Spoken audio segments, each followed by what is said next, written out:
తెనాలి మండల తహసీల్దార్ కార్యాలయంలో ప్రజా సమస్యల పరిష్కార వేదిక కార్యక్రమంలో 3 అర్జీలు వచ్చాయి. వీటిలో కుటుంబ సభ్యుల మధ్య వివాదాలకు సంబంధించి అర్జీలు వచ్చినట్లు తహసీల్దార్ కేవి గోపాలకృష్ణ తెలిపారు. స్థానిక మండల తహసీల్దార్ కార్యాలయంలో ప్రజా సమస్యల పరిష్కార వేదిక కార్యక్రమానికి 3 అర్జీలు వచ్చినట్లు తహసీల్దార్ కేవి గోపాలకృష్ణ తెలిపారు. మల్లెపాడులోని 3 సెంట్ల భూమికి సంబంధించి కుటుంబ సభ్యుల మధ్య వచ్చిన వివాదమని చెప్పారు. అలాగే 2వ అర్జీ పెదరాబూరులో కుటుంబ సభ్యుల అన్నదమ్ముల మధ్య భూమి వివాదంపై వచ్చినట్లు చెప్పారు.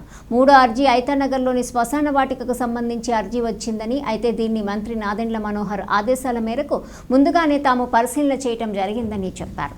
దీనికి సంబంధించి కలెక్టర్ కూడా నివేదించినట్లు తహసీల్దార్ కేవి గోపాలకృష్ణ తెలియజేశారు. కాగా ప్రజా సమస్యల పరిష్కార వేదికకు వచ్చే సమస్యలు ఎక్కువగా కుటుంబ సభ్యుల మధ్య వివాదాలు, భూ సంబంధిత వివాదాల గురించి వస్తున్నాయని, వీటి వల్ల కుటుంబ విభేదాలు పెరిగి వారిలో అశాంతి నెలకొంటుందని ఆయన హితవు పలికారు.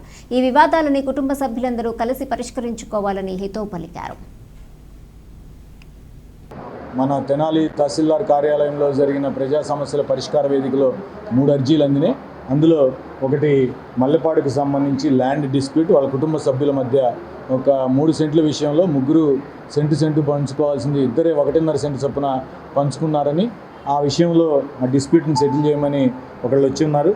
అట్లాగే పెదరావూరుకి సంబంధించి ఇది కూడా కుటుంబ సభ్యుల మధ్య వివాదమే, అన్నదమ్ముల మధ్య వివాదం, పెదరావూరు నుంచి అది అందింది. అట్లాగే ఐతానగర్ ప్రాంతం నుంచి కొంతమంది మన సోదరులు శ్మశానంకి సంబంధించిన అర్జీ ఇచ్చున్నారు. శ్మశానం ఎక్స్పాన్షన్ కావాలని, అట్లాగే ఆ శ్మశానంలో జంగిల్ క్లియరెన్స్ జరగాల్సిందని ఐతానగర్ ప్రజలు నా దగ్గరికి వచ్చి గ్రీవెన్స్ ఇచ్చారు. దీని విషయంలో ఇప్పటికే మంత్రి గారి సూచనల మేరకు మనం ఐతానగర్ శ్మశానం ఎక్స్పాన్షన్ కోసం, ల్యాండ్ ఎక్విజిషన్ ప్రపోజల్ కోసం కూడా రైతులతో నెగోషియేట్ చేస్తూ ఉన్నాం. కలెక్టర్ గారికి కూడా ప్రపోజల్ పంపిస్తామని వారికి కూడా తెలియజేశాం. ఇది ఇప్పటికే మంత్రి గారి నోటీసులో కూడా ఉంది.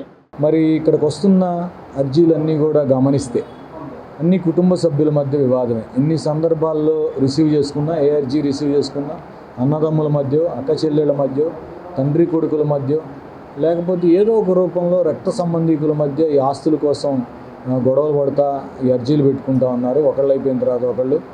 దయచేసి ఈ సంస్కృతి మనకు మంచిది కాదు.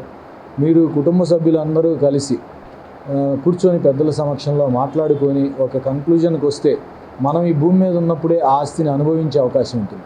అట్లా కాకుండా వివాదపడితే కోర్టుల్లోనూ, కేసుల్లోనూ, పోలీస్ స్టేషన్ల చుట్టూ తిరుగుతూ ఉంటే ఆస్తి ఏమో కానీ మనశ్శాంతి పోతుంది. దయచేసి ఎవరు కూడా కుటుంబ వివాదాలు పెద్దవి చేసుకోకుండా, మరి అవసరమైతే నెగోషియేషన్స్, అట్లాగే మనం కోర్టుల్లో కూడా లోక్ అదాలత్ అని సమస్యలను పరిష్కరించే విధంగా గౌరవ న్యాయస్థానాలు కూడా ఒక ప్లాట్ఫామ్ ఇచ్చాయి.